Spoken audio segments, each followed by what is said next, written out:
گمراہیوں کی رات میں نور ہدا قرآن ہے. تو جہاں تک اللہ کے عرش کی فزیکل پوزیشن تھی اس کا میں نے آپ کو بتا دیا. اللہ کے عرش کا جو سایہ ہے اس کے بارے میں بھی اگر آپ علماء کی کتابیں پڑھیں تو آپ کو پتہ چلتا ہے. آپ اور میں تو وقت اسی میں گزار دیتے ہیں کہ عید کے کپڑے ماریا بی کے خریدیں یا ثنا سفیناز کے خریدیں، سلک کلیکشن خریدیں یا کاٹن کلیکشن خریدیں، یا مکس کلیکشن خریدیں یا ایمبرائڈرڈ کلیکشن خریدیں. آپ اپنے ٹریڈیشن کو اٹھا کر پڑھیں. علماء اسکالرز کا وقت کہاں گزرا کرتا تھا؟ وہ حدیثوں کو کھنگال دیا کرتے تھے، کتابیں پڑھتے رہتے تھے. اس بات کے اوپر بھی کتابوں کی کتابیں لکھی گئیں احادیث کی روشنی میں کہ اللہ کا عرش کا سایہ is it a metaphor, is it a analogy, یا it's a factual shade, it's a factual ظل. یہ فیکچوئل شیڈ ہے یا چھاؤں ہے؟ اس کے اوپر بھی علماء نے بات کی ہے. ایک کتاب آپ کو اصل میں ایک مین جو اسکالر ہیں امام ابن حجر، امام ابن حجر نے بہت سے اسکالرز کی مختلف اوپینینز کو اکٹھا کیا ہے. اور امام ابن حجر کہتے ہیں کہ دو طرح کے اسکالرز رہے جن میں ایک مائنورٹی ہے اور ایک میجورٹی ہے. ایک مائنورٹی اسکالرز کی ایسی رہی ابن حجر کے مطابق جن کا خیال ہے کہ یہ اللہ کا عرش میٹافوریکلی استعمال ہوا ہے، یعنی اٹس این انالوجی. جیسے آپ انگلش لینگویج میں نہیں کہتے ہیں that someone is under the shade of the king, اس کا مطلب کیا ہوتا ہے کہ وہ اس کی پروٹیکشن میں ہے. تو بعض اسکالرز نے، اور یہ مائنورٹی ہے، بعض اسکالرز نے یہ کہا کہ جو اللہ کے عرش کے سائے کی بات ہے یہ اصل میں اللہ کی نوبلٹی اور اللہ کی پروٹیکشن مل جانے کی بات ہے. لیکن یہ بہت کم اسکالرز ہیں. امام ابن حجر لکھتے ہیں کہ جو میجورٹی اسکالرز کا اوپینین ہے وہ یہ ہے کہ یہ جو اللہ کا عرش ہے، جو پہلا اسکالرز کا فارم تھا وہ قرآن کی آیت سے دلیل نکالتے ہیں. وہ کہتے ہیں جو اللہ قرآن میں کہتا ہے لا خوف علیہم ولا هم یحزنون، تو یہ ایک اللہ کے پروٹیکشن کی کیفیت ہوگی جو آخرت میں پریزنٹیشن کے ٹائم پر، روز محشر کے ٹائم پر مومنین محسوس کریں گے کہ جب باقی سب ڈر رہے ہوں گے یہ نہیں ڈر رہے ہوں گے، ان کے دل کو ٹرانکویلٹی، سکون ہوگا. تو ایک مائنورٹی کا یہ کہنا ہے. میجورٹی اسکالرز کی یہ کہتی ہے کہ نہیں، یہ جب اللہ تعالیٰ کے رسول صلی اللہ علیہ وسلم نے اللہ کے عرش اور اس کے سائے کی بات کی تو یہ ایک ایکچوئل شیڈ ہے. ذل عرشہ وہذا ارجا، یہ ایکچوئل شیڈ ہے. امام ابن حجر اسقلانی کے مطابق دس از دا اسٹرانگیسٹ اوپینین. امام ابن حجر اسقلانی صحیح بخاری کی شرح لکھنے والے شروع کے اسکالرز میں سے ہیں. شرح کیا ہوتی ہے صحیح بخاری کی؟ ایکسپلینیشن آف دا حدیث. کسی حدیث کا متن پڑھ کے آپ اور میں اس قابل نہیں ہیں کہ ہم اس سے رول ڈرائیو کر سکیں. اور ہم میں آج کل جو ہے وہ واٹس ایپ استاد، واٹس ایپ مفتی بننے کا بہت شوق ہو گیا ہے.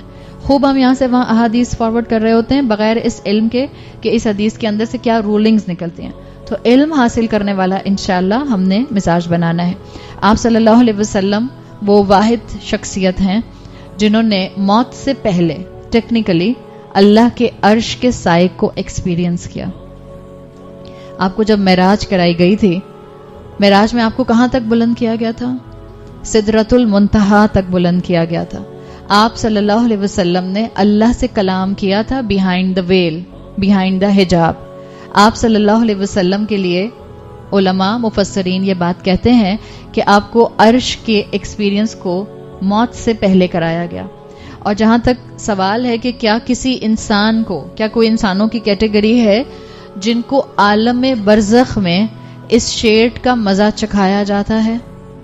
تو احادیث بتاتی ہیں عالم برزخ کیا ہوتا ہے؟ The time of your worldly death till the ساعہ ول اسٹارٹ. آپ کی موت سے لے کر قیامت کے شروع ہونے سے بیچ کا جو ٹائم سپین ہوگا وہ عالم برزخ ہے. جیسے اس وقت جتنے بھی لوگ اپنی قبروں میں موجود ہیں وہ کون سے عالم میں ہیں؟ عالم برزخ میں ہیں. یہ ایک جس کو آپ کہتے ہیں یہ بیچ کا ٹرانزیشنری پیریڈ ہے. اور عالم برزخ کا انسانوں کے اوپر امپیکٹ بالکل برحق ہے. احادیث اس کے بارے میں موجود ہیں. بالکل جیسے عالم برزخ کا معاملہ جو ہوتا ہے، کیا آپ نے احادیث سنی کہ جو گناہ گار انسان ہوتا ہے اس کی قبر کے اندر ایک جہنم کا گڑھا بنا دیا جاتا ہے؟ سو ایک بات یاد رکھیے، یہ جو جہنم کا گڑھا قبر میں بنایا جاتا ہے یہ ایکچوئل جہنم سے بالکل مختلف ہے. ایکچوئل جہنم کی انٹینسٹی اس سے کہیں کہیں زیادہ ہے. Same is the case with the مومن. جب ایک مومن عالم برزخ میں ہوتا ہے اور اس کی قبر کے اندر جنت کی کھڑکی کھول دی جاتی ہے, اس کو جنت کا لباس پہنا دیا جاتا ہے, اس کو جنت کا کھانا کھلایا جاتا ہے, اس کو جنت کی خوشبو پہنچائی جاتی ہے, یہ ساری نعمتیں اس ایکچوئل جنت کے مقابلے میں کچھ بھی نہیں. ان دا سیم وے ایک کیٹیگری انسانوں کی ایسی ہوتی ہے, پہلے بھی تھی جب آپ صلی اللہ علیہ وسلم موجود تھے اور اب بھی ہوتی ہے, جن کو اللہ تعالیٰ عالم برزخ میں اس اللہ کے عرش کے سائے کا مزہ چکھاتے ہیں. اور یقیناً یہ عرش کے سائے کا مزہ ایکسپیرینس کرنا یہ اس ایکسپیرینس سے کم ہی ہے جو وہ کب کریں گے, جب روز محشر میں تمام انسان بغیر شیڈ کے ہوں گے. اس پوائنٹ کو سمجھیں. آپ صلی اللہ علیہ وسلم کی حدیث آتی ہے, صحیح حدیث ابو داؤد میں, عبداللہ ابن عباس رضی اللہ عنہ سے, آپ نے فرمایا, آپ نے صحابہ سے کہا جب کوئی تمہارا بھائی احد میں مارا جاتا تھا, احد یاد ہے غزوہ احد جس میں آلموسٹ مسلمانوں کو شکست ہو گئی تھی اور مسلمانوں کا مورال بہت کم ہوا تھا اس لیے کہ بہت مسلمان شہید ہوئے تھے. تو آپ صلی اللہ علیہ وسلم نے کہا کہ جب کوئی تمہارا بھائی احد میں مارا جاتا تھا اس غزوے کے اندر, تو تمہارے بھائی کو اللہ تعالیٰ, یعنی جو شہید ہوتا تھا, اللہ اس کی روح کو سبز پرندوں میں ڈال دیتا تھا اور وہ گرین برڈز جنت کے دریاؤں پر جاتی تھیں, جنت کے پھل کھاتی تھیں. اور آپ صلی اللہ علیہ وسلم نے فرمایا وَتَأْوِي إِلَىٰ قَنَادِلٍ مِّن ذَهَبٍ مُعَلَّقَةٍ فِي ظِلِّ الْعَرْشِ. اور ان پرندوں کے جو ریسٹنگ نیسٹ تھے وہ اللہ کے عرش سے لٹکنے والے سونے کے قندیل, جس کو آپ لالٹین نہیں کہتے ہیں, اس کے اندر وہ برڈز, گرین برڈز جا کے پہلے جنت میں گھومتی پھرتی رہتی ہیں, پانی پیتی ہیں, وہاں سے کھانا کھاتی ہیں. اب آپ سمجھیں شہید is in the form of bird in heaven. شہید کے لیے واحد وہ کیٹیگری ہے, اور یہ وہ شہید نہیں ہے جس کے لیے آپ کہتی ہیں کہ شہید یہ بھی ہوتا ہے کہ جو اللہ کے راستے میں مارا جائے یہاں سے وہاں سڑک کراس کرتے ہوئے. یہ شہید کیٹیگری ہے اسپیسیفکلی قتال کی فارم میں شہید ہونے والا, دشمن سامنے موجود ہو اور اسلام کا جھنڈا بلند کرنے کے لیے میدان جنگ میں اللہ کی محبت میں اترنے والا.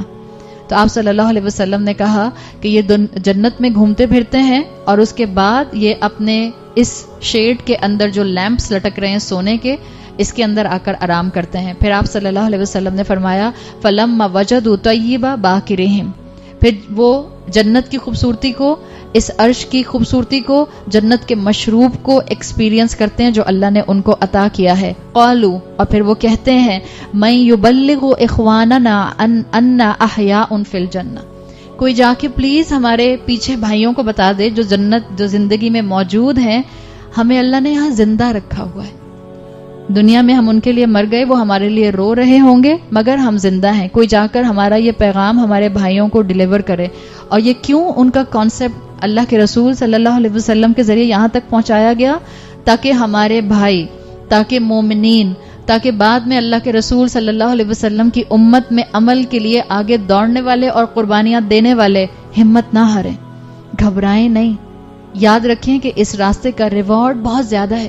کیا ہو گیا موت آ گئی تو, کیا ہو گیا کمزوری ہو گئی, کیا ہو گیا اگر تھوڑی سی نیند کم ہو گئی, کیا ہو گیا اگر خاندان والوں نے ٹیڑھی نظروں سے دیکھ لیا, کیا ہو گیا اگر فرینڈز نے فرینڈ شپ چھوڑ دی صرف اس لیے کہ میں نے اللہ کی بات ماننی شروع کی تھی, کیا ہو گیا اگر اسکول میں مجھے اس بات پر بلی کیا گیا کہ میں نے اسکارف پہنا ہوا ہے, کیا ہو گیا اگر خاندان نے میرا مذاق اڑایا کہ میں نے سنت کے مطابق شادی کر دی.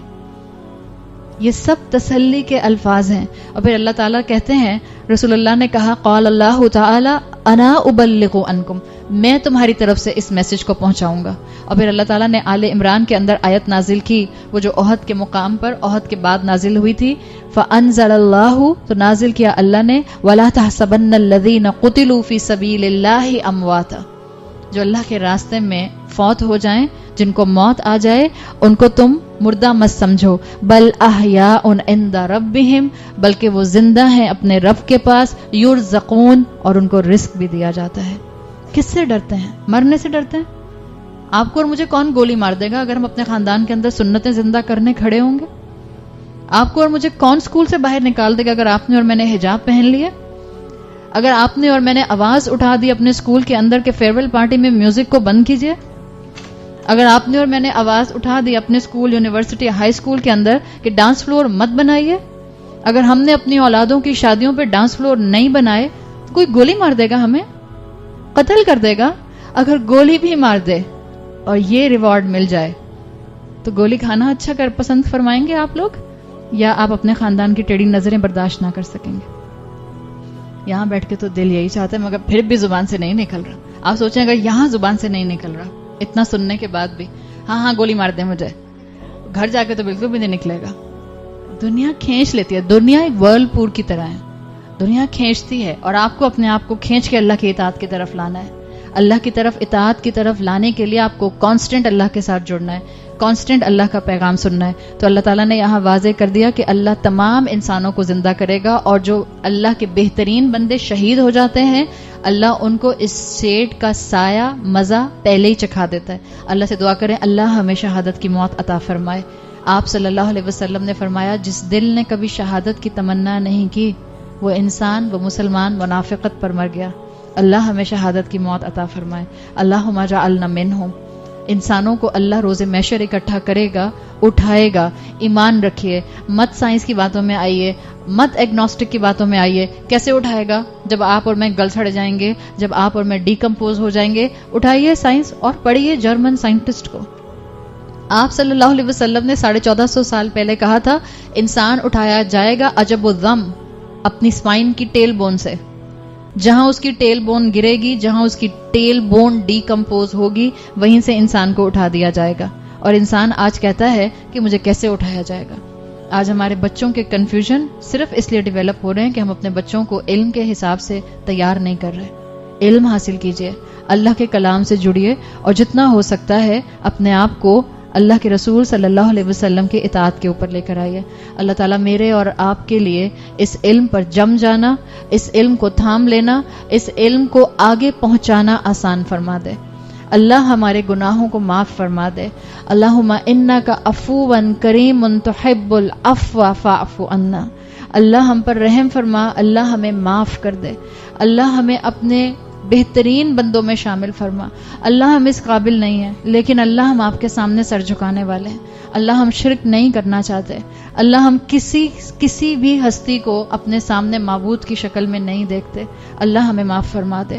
اللہ ہمارے گناہوں پر ہماری پکڑ نہ کر، اللہ ہاتھ پکڑ کے ہماری اصلاح کرا دے. اللہ تعالیٰ آپ نے موسیٰ علیہ السلام کے سامنے جن جادوگروں نے ایک مرتبہ مان کر سجدہ کیا تھا آپ نے ان کو بخش دیا تھا. اللہ ہم روز آپ کے سامنے سجدے کرتے ہیں، اللہ ہمیں بھی بخش دے. اللہ ہماری اولادوں کو بخش دے. اللہ ہماری اولادوں کے دل دین کے لیے کھول دے. اللہ ہماری اولادوں کو ہمارے لیے صدقہ جاریہ بنا دے. اللہ یہ بہت سخت آزمائش کے دن ہیں، اللہ بہت آزمائش کا وقت ہے. اللہ ہمیں اولادیں پالنی نہیں آتی، یا اللہ ہمیں حکمت عطا فرما. یا اللہ ہماری اولادوں کی حفاظت فرما. یا اللہ ہماری اولادوں کو تمام فتنوں سے محفوظ رکھ. یا اللہ ہماری اولادوں کو اپنے سے محبت کرنے والا بنا لے. یا اللہ ہماری اولادوں کو رسول اللہ صلی اللہ علیہ وسلم سے محبت کرنے والا بنا لے. اللہ ہماری اولادوں کو ہر طرح کے فتنوں سے محفوظ رکھ. اللہ تمام مرحومین کی بہترین مغفرت فرمائیے. اللہ ہم سب کو جنت الفردوس عطا فرمائیے. اللہ ہماری ان چھوٹی چھوٹی کوششوں کو قبول فرمائیے. اللہ ہم سب کو جہنم کی عذاب اور آگ سے بچائیے. اللہم اعتق رقابنا من النار. اللہ ہماری گردنوں کو آگ کے عذاب سے بچا لیجئے. اللہ مسلمان جہاں جہاں مشکل میں ہیں اللہ ان کی مدد فرما. اللہ ان کی مدد فرما. اللہ ان کی مدد فرما. اللہ ہمیں اپنے خاندانوں میں دین کا علم بردار بنا کر کھڑا کر دے. اللہ ہماری اس چھوٹی سی 7 دن کی عبادت کو ہمارے اسکیل کے اندر، نامہ اعمال کے اندر سب سے ہیویسٹ ڈیڈ بنا دیجئے اور اپنی رضا پانے کا ذریعہ بنا دیجئے. اللہ اس گھر پر اپنی خاص رحمت اور برکت نازل فرما. اللہ تعالیٰ گھر والوں کو صحت، تندرستی، صحت اور ایمان کے ساتھ عطا فرما. اللہ تعالیٰ ہمارا یہاں پر اس کام کو مکمل کرنا آسان بنا دے. اللہ ہمیں ہمارے والدین کے لیے اور ہماری اولادوں کو ہمارے لیے بہترین صدقہ جاریہ بنائیے. بارک اللہ لی ولکم فی القرآن الحکیم ونفعنی وإیاکم بآیاتی وذکر الحکیم. سبحانک اللہم وبحمدک نشہد ان لا الہ الا انت نستغفرک ونتوب الیک.